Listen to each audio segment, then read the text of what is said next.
Good afternoon, everybody. I hope you're all continuing to enjoy the Easter break. And I know that over this weekend, millions of people have been able to see loved ones for the first time in months.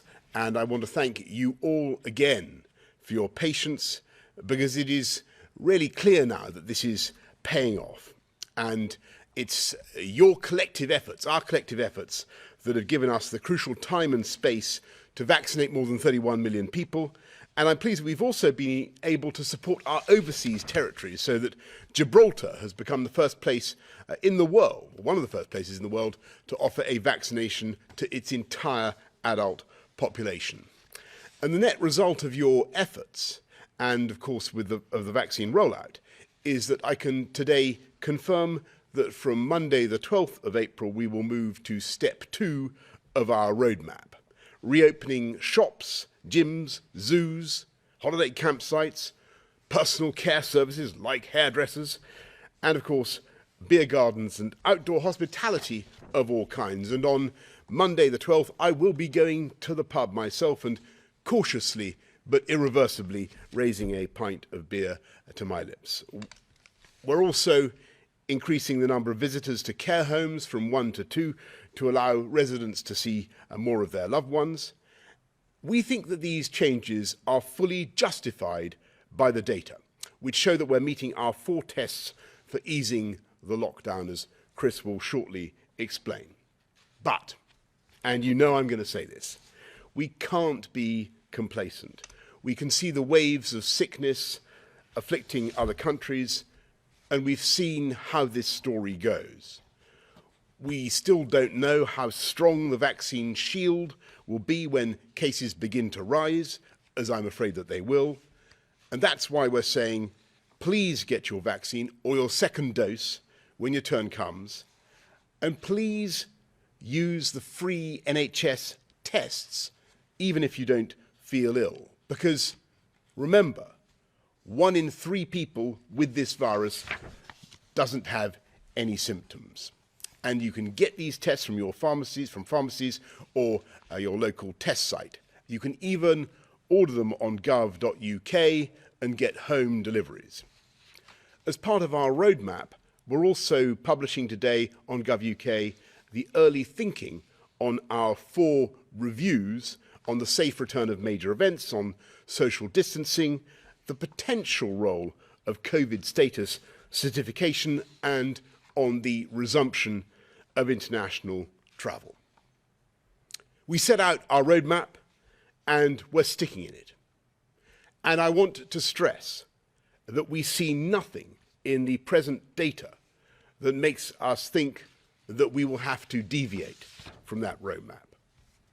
But it's by being cautious, by monitoring the data at every stage, and by following the rules, remembering hands, face, space, fresh air, that we hope together to make this roadmap to freedom irreversible. Thank you very much. I'm now going to go to Chris for the slides. Thank you, Prime Minister. First slide, please. The government set out 4 tests, and these just lay out some data, some of the data that lie behind the decision that the tests had been met. The first test was that the vaccine deployment programme continues successfully. And I think, as everyone has seen over the last weeks, the vaccines are being rolled out by the NHS at a remarkable rate, continuing to do so. Over 31 million individuals have had their first dose, and we're now in the situation where people at the highest risk are now beginning to get their second dose, and there are over 5.4 million people have received a second dose. So a first dose in around 60% of the adult population at this point in time. So at this stage, that is heading very much in the right direction. Next slide, please. The second question was whether there is evidence that vaccines are sufficient to actually reduce hospitalisations and deaths in people vaccinated. We had the original clinical trials, all of which were very reassuring, both for the vaccines we currently have and indeed for vaccines we might get later in the year. But you have to see how things work in practice. And looking at the data from people who've been vaccinated in the 4 nations of the United Kingdom, consistently we found a significant reduction in people who have symptomatic disease, estimated at around 60%, give or take, and for people having hospitalizations, so more severe disease, around an 80% reduction from the first dose. That makes 2 points. Firstly, these vaccines are highly effective, but secondly, they're not completely effective, and it is absolutely essential that everybody, as the Prime Minister has said, who is called for a second booster dose, goes to take that offer up, because it'll increase the level of protection and almost certainly increase the duration of protection as well. Next slide, please. The third test was that infection rates do not risk a surge in hospitalizations, which would put unsustainable pressure on the NHS. And here you can see the number of people in hospital with COVID-19 in the UK, and these have been falling steadily now from the peak, and they are continuing to fall, which is really excellent news, because obviously hospitalizations then translate into people with long-term problems and deaths. And alongside this, the number of people who are dying has also been steadily decreasing, and at a faster rate than happened in the first peak, and that may well be because of a combination of the lockdown measures that everybody in the country has been involved in and done such a remarkable job on, plus the effects of the vaccines on top of that, which has led to an even faster reduction in mortality. And the average number of deaths at the moment is running at around 47 deaths a day. It's been lower numbers reported over the Easter weekend, unsurprisingly, but 47 a day on average. That's down from a peak of around 1,300 earlier in the year. Next slide, please. And the final test is our assessment of the risks not being fundamentally changed by new variants of concern. And throughout this, right from the beginning, we've said we do expect there to be variants of concern along the way, and some of those may potentially be ones that are more able to escape the vaccine. So this is going to be a continuing issue. But if you look at the numbers here in the UK, of the ones, and we have a very good testing capacity in the UK, so some of the best in the world at the moment. And so we have a high degree of confidence in our capacity to test for variants. If you look at the top line with the B117 variant, which is the dominant variant in the UK at the moment, over 170,000 confirmed cases. The next one down, South African variant, B1351, first described in South Africa, may obviously have come from somewhere else. The total number genetically confirmed there is a much smaller number at 469. And that proportion has stayed steady over time, so there is no evidence that this is increasing. We are, however, picking up more cases because of testing at borders. So as people come in, people are tested, and some people are found to have variants. And then much smaller numbers again for 2 of the other variants that we're concerned about, one that was first described from Brazil, and one of which was first described here in England. So at the moment, although variants of concern will remain an issue, there is no reason to feel that this fundamentally changes our position. We've always known that this was a risk. So those are the 4 tests, and there's of course a lot of other data, but these are just a snapshot of some of the data we have to support the government's feeling that these tests have been met. Thanks very much, Chris. Patrick, anything to add to that? Thanks very much. Let's go straight to Catherine from Basingstoke. When will residents of care homes, many of whom have not been outside in over a year, be allowed out for a walk or a socially distanced visit to a cafe or pub garden? I'm asking this on behalf of my 94-year-old grandmother. Thank you. Thank you very much, Catherine. And I think that, Catherine, you speak on behalf of millions who want to see more flexibility for visiting elderly relatives in care homes or allowing them to do more. And I know it's been a very, very tough time for those in care homes. You remember how hard our care homes were hit by that first wave of the pandemic. We've had to do everything we can possibly to protect them. What we're doing from Monday, April the 12th, as I said just now, is we're allowing more people to visit elderly relatives in care homes, going up from 1 to 2. And Catherine, we're doing a review right now on the specific request that you make, and I'm sure on behalf of many others, to try to get that going in a reasonable and a safe way. But you'll hear a bit more about that, Catherine, later on in the next few days. Can we go to Matthew from Norwich? As more adults become protected due to the speedy vaccine rollout, is there a risk that COVID-19 could mutate and affect children more? If so, are scientists looking at a vaccine for children also?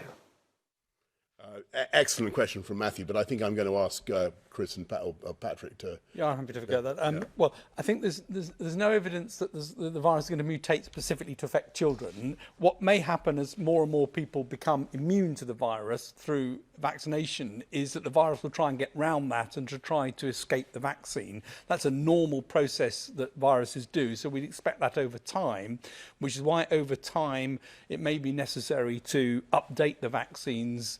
Maybe every year, every couple of years, it'll be necessary to have a slightly different vaccine for certain vulnerable groups. So that's what we'd expect to change. In terms of vaccines for children, that is being looked at. It'd be the same vaccines. The Pfizer study read out last week that they're looking at this in children. And so I expect to see more trials of vaccines in children over the next few months. But it'll be the same vaccines.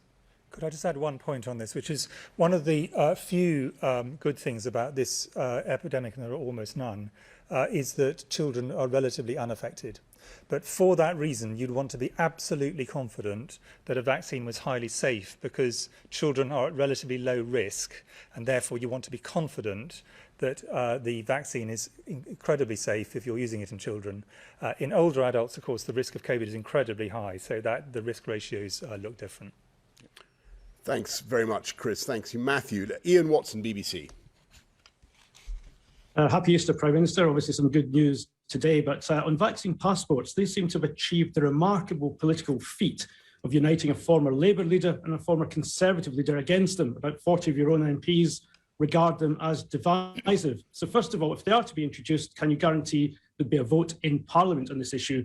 And secondly, would you like to take this opportunity to reassure the sceptics that while they could be useful for big events, people will not need to take a certificate to the local pub to gain entry?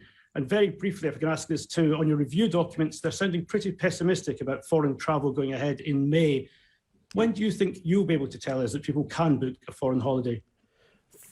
Ian, thank you very much, and lots of very good points there. First of all, on COVID status certification, as we prefer to call it, I think the most important thing to say to everybody listening and watching is that there is absolutely no question of people being asked to produce certification or COVID status report when they go to the shops or to the pub garden or to the hairdressers or whatever on Monday. So and indeed we're not planning that for step 3 either. May the 17th, as you know, we're hoping to go for the opening up of indoor hospitality and so on. We're not planning for anything of that kind at that stage. But I think what is certainly true is that the idea of vaccination status being useful for international travel is something that all countries are looking at. I do think that's going to be part of our of the way people deal with it. We need to think about that.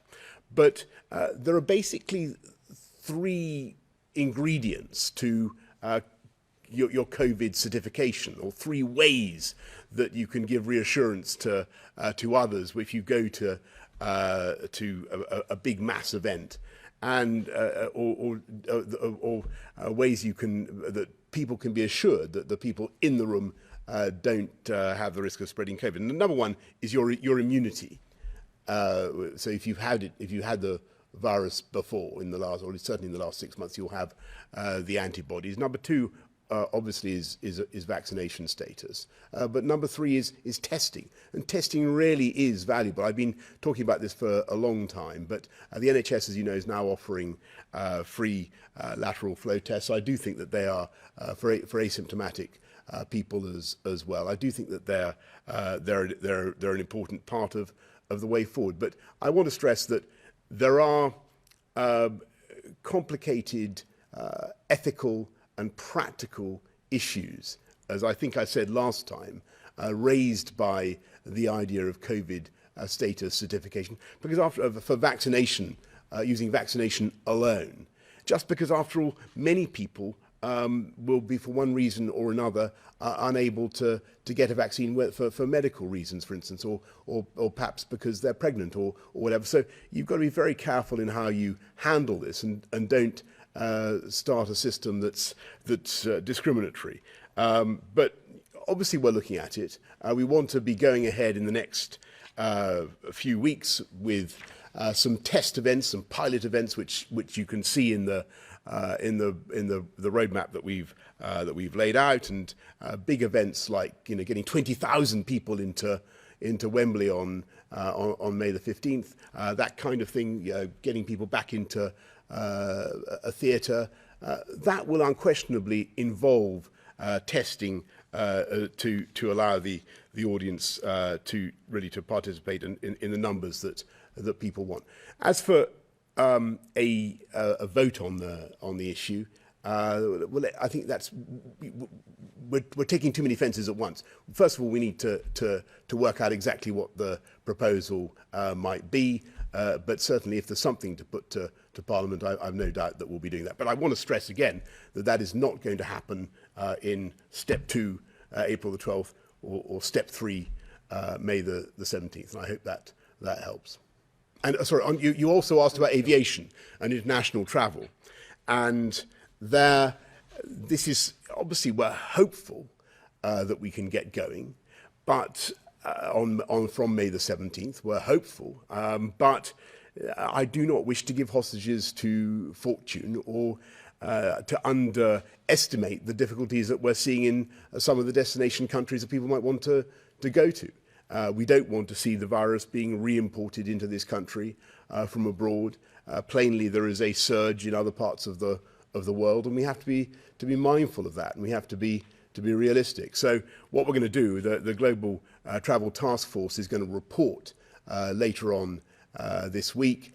We will then be setting out well before May the 17th what we think is reasonable. So I wish I could give you more on that, Ian. I know that people watching will want to know exactly what they can do from May the 17th, but we're not there yet. As soon as we have solid information, more solid data, we'll let you know. But that's where we are for the time being. I think that's. I think either of you guys need to address those points. Thank you very much, Ian. Let's go to Shihab Khan of ITV. Prime Minister, I appreciate the plan to introduce COVID passports isn't coming in the next few steps, but to expand on that idea, do you think it's fair to expect people to show a certificate to do something that was once a normal activity? And what support will you provide businesses who will have to enforce it? And are you expecting them to eventually turn people away who don't have a certificate? And a second question, if I may, research that was published in the British Medical Journal a few weeks ago found that adherence to test, trace and isolate was low. You're now set to roll out this new mass testing scheme where you can get 2 rapid tests a week. How much compliance do you need for that to actually work? And how can you be confident that it will work, given that compliance levels of test, trace and isolate was so low? Well, Shihab, actually, well, first of all, on your question about COVID status and certification, and I really direct you to what I said just now to Ian. You're taking too many fences at once, where stages 2 and 3 don't involve anything of the kind. When we have proposals, we'll be setting them out. And on your point about test, trace and isolate, actually, I think that testing has been a massive advantage to this country. Our ability to conduct, I think, 112 million tests was the last number I saw. Huge proportion of the population already being tested. That's one of the reasons, Shihab, that we've been able to follow the path of the disease, to isolate its genomic sequence in the way that Chris was explaining just now. That's why we know so much about the variants in this country that we face. And so it's been of massive use to us in fighting the disease.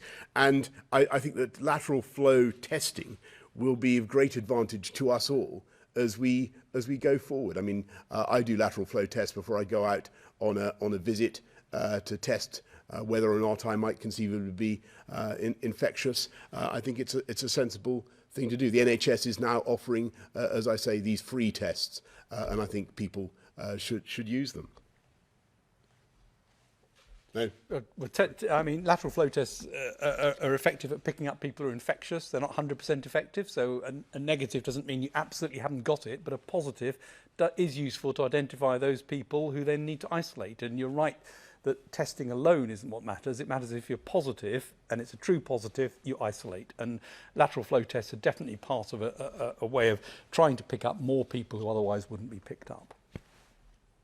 Thank you. Beth Rigby, Sky. Thank you. Prime Minister, on February the 22nd, when you announced your roadmap, you said the vaccination programme would create a shield around the entire population and put us on a one-way road to freedom. But now, after June the 21st, it looks like you're asking us to have twice-weekly testing, and it's likely that we'll have to carry around some form of COVID certification. Is that your vision now for what freedom looks like for all of us, and how long are we going to actually have to live like this? And to Professor Whitty, Chile has one of the world's fastest vaccination rates, but it's also just had to close its borders to slow the spread of COVID and stop the influx of new variants from abroad. Is there anything we can learn from the Chile experience, and are there any implications of it on our own summer holidays? Beth, first of all, Chris, I'm sure will want to answer the question about Chile, but on the vision for the future and what the world will be like after June the 21st, I think a great deal depends on the continuing success of the vaccine rollout and us continuing to satisfy the 4 tests. And if things continue to go well, I do think that for many people in many ways, life will begin to get back to, at least some semblance of normality. But, we're still some way off there. We've got to be guided by the data, and we've got to make sure that we follow the roadmap. That's the way to get there. And I think that a world in which we continue to have testing is not going to be too onerous. But, you're slightly putting the cart before the horse. We need to make sure we get through stage 2 right. We get through the April the 12th openings, get through the May the 17th openings, all right if we can, and then June the 21st, we finally open up a lot of things that we couldn't open up last year. I think things will feel really very different for the first time in a long time, but we've got to be pretty cautious to get there. I think we're still on target. I want to repeat one key thing I said earlier on. There's nothing in the data that I can see today that would cause us to deviate from the roadmap as things stand. On the question you asked me, Chile provides one important example. I think the other extreme, Israel provides another. 2 countries that have got very extensive vaccination. In Israel, the rates have really gone down and are staying down for the moment, and I think it's really important we now watch that. In Chile, as you say, significant, remarkable effort by the Chilean people to vaccinate at a high level, which is excellent, but they have not had quite the same effect. Now, is this due to the vaccines used? Is this due to the timing of when things have actually been rolled out? Is it due to particular interactions with other variants? We don't yet know. And I think the implication of your question, which is we absolutely need to learn from those countries that are ahead of us in terms of, or alongside us, in terms of vaccine rollout. And those are 2 of the key ones, but there are others. As we get more data, I think the information from other countries as well as the information from our own epidemiology will tell us actually, how much can we gradually lower our guard? But this is the reason we want to do things in a steady way, because the assumption that just you vaccinate lots of people and the problem goes away, I think Chile is quite a good kind of corrective to that. This is something we've got to take steadily. Thanks very much. Jane Merrick, the Eye. Thank you, Prime Minister. Can I just ask a factual question, which is what about children in relation to vaccine passports? Will they be required to have these certificates? And secondly, Prime Minister, it's a year to the day since you were admitted to hospital with coronavirus. Did you imagine back then that we would still be in the pandemic 1 year on? And if I could also ask that of Professor Whitty and Sir Patrick. First of all, on the vaccine passport question, again, Jane, you're slightly taking your fences all at once. We're a way off implementing or enacting anything of the kind for anybody, let alone children. And I've spelt out the ways in which we might think of doing that, but it's not for steps 2 and 3 in any event. And I suppose a year on, I'm actually filled with amazement that science has produced so many vaccines. That's the thing. I remember having this conversation with Patrick and Chris many times, and we thought, and I was a great believer and still am in the virtues of testing as a way through, because I could see this thing would keep going for a long time. But I never thought that we would get so many workable vaccines in such a short order, when you consider we haven't got vaccines against SARS or AIDS or whatever. And so I think that's the most stunning thing about the last year. I mean, I fairly consistently from the beginning, as did most scientists, said now this is widespread, it's going to stay with us for a very long time. And I don't think there's any surprise that it is still with us now, nor is this going to magically disappear over the next few months. This virus will be with us for the foreseeable future. But as the Prime Minister has just said, science is over time going to de-risk it, and it is doing so very substantially with the vaccines. I think the thing which has surprised me, if anything, is the speed with which we've got the number of vaccines we have, rather than the fact we've still got a virus now. But we will have significant problems with COVID for the foreseeable future, and I don't think we should pretend otherwise. Yeah. And I think exactly the same. I think before the first wave hit us, we were worried that there would be a second wave and a third wave after it. That seemed likely, and unfortunately that's been borne out across the world. And I echo what the others have said, that the miracle in this is to end up with such effective vaccines so quickly. Really a remarkable scientific triumph. Thanks. All Mesa Hall Express. Thank you, Prime Minister. If I could ask the scientists, the government review document today doesn't give much away about when social distancing measures might start to disappear. Can you update us at all on when people who have been vaccinated will be able to safely hug their friends and family? And Prime Minister, some people have said that COVID status certificates or passports or whatever you want to call them are like ID cards. They're un-British. Are they wrong? You guys first, I think. On the rollout of vaccines and the effects of that, I mean, clearly the roadmap lays out the steps, and the next step in terms of being able to see people indoors would be 17th of May if the data are in the right direction. And that's true for people who are vaccinated or unvaccinated. It's true right the way across the community. So that doesn't change. And what also doesn't change is that in that 5-week period, it's going to be necessary to look at data, and we won't be able to do that until week 4. So we won't really know what the impact is, and we don't know what the impact is yet of the changes on the 29th of March. So I think there's a lot to do following, the opening up of step 2, which looks a very reasonable thing to do, and all the modelling suggests step 2 on its own shouldn't have a big impact. We need to watch that, measure it, and see it after week 4. And I think only when we get through these steps can we then start looking at some of the other aspects as well. And social distancing, I mean, I think one needs to sort of understand what that might mean longer term. And it probably means things like hand hygiene, things like the fact that people will take time off if they get ill, stay at home rather than going into work. So taking time to take yourself out, testing to know whether you've got it or not. Those sorts of things, I think, are likely to be important baseline measures going forward.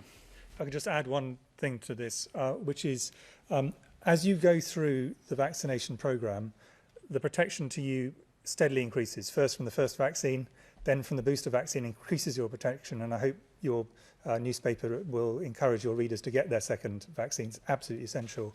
Then the fact that people who are around you, you actually physically meet, have had their first and then their second vaccine, that provides another layer of protection around you.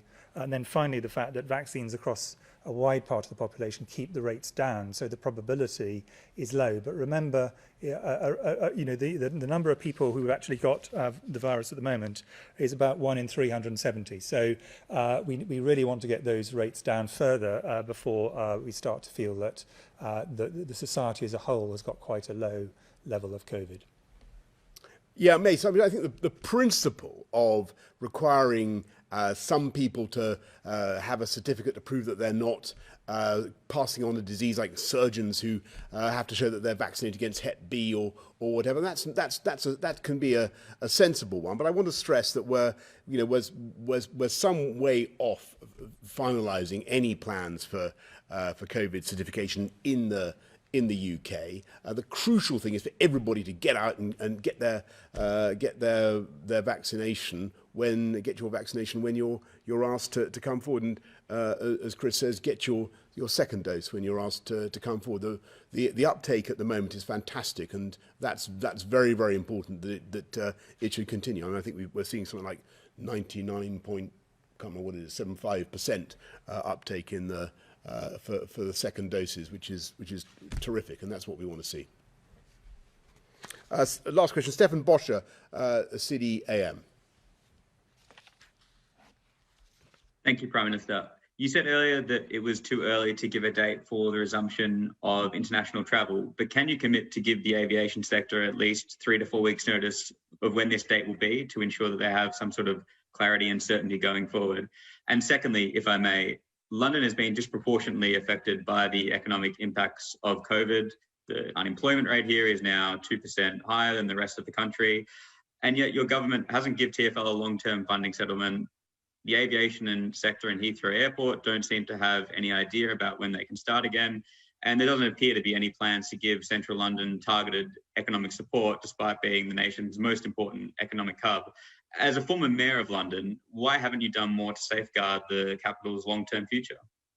Thanks very much, Stefan. On the aviation issue, we're going to give as much notice as we possibly can. We're going to want to get the country flying again. We continue to support the aviation industry in all kinds of ways, but the best thing for them is to get flying, and that's absolutely critical. I also happen to think that the London economy is capable of bouncing back very strongly, and the way to do that is to get people back into the centre, get the shops open again, get people moving again get the agglomeration effects of a gigantic metropolis like London working again. But that requires people to be safe, it requires people to be confident, and it requires the vaccine rollout to continue to be successful until we get to steps 3 and 4. And then I think you really will see a big change in the way we live our lives. Now, I don't think that's necessarily going to come in a rush. I think people will take time. I think a lot of people have learnt to work more from home during the pandemic. But my experience is when I was running TfL, is that actually there's a kind of paradox of remote communication, which I mentioned before. The more people spend time trying to communicate by Zoom and on all sorts of remote electronic communication, the more they hunger and thirst actually for direct contact with the people that they need to talk to. So I think that will all come back. It may take a while, Stefan, for it to come back, but I've absolutely no doubt that London will bounce back very strongly, particularly once we get the life going again in the artistic, the cultural sector, the theatres, all the rest of that. Once that starts going again, and you can see from the roadmap how that can happen, I think there'll be a really big change in in London. As for the finances of TfL, I must respectfully remind you that I left them in robust, good order, and it is not through any fault of my own that the current Labour mayor decided to blow them on an irresponsible fares policy.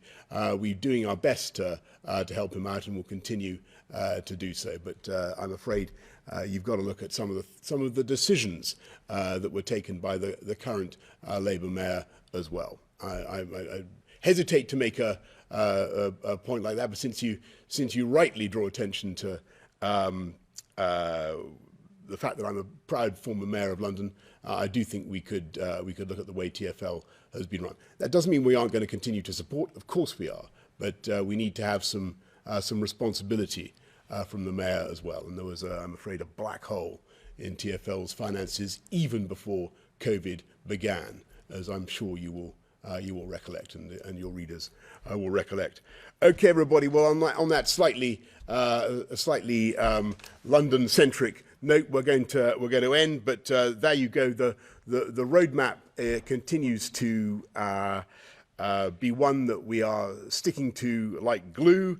It's all the data that I can see suggests to me that we have no reason to deviate from it. We're going to get to step 2 on April the 12th, and at the moment things still seem set fair for May the 17th, but we will keep everything constantly under review. Thank you all very much.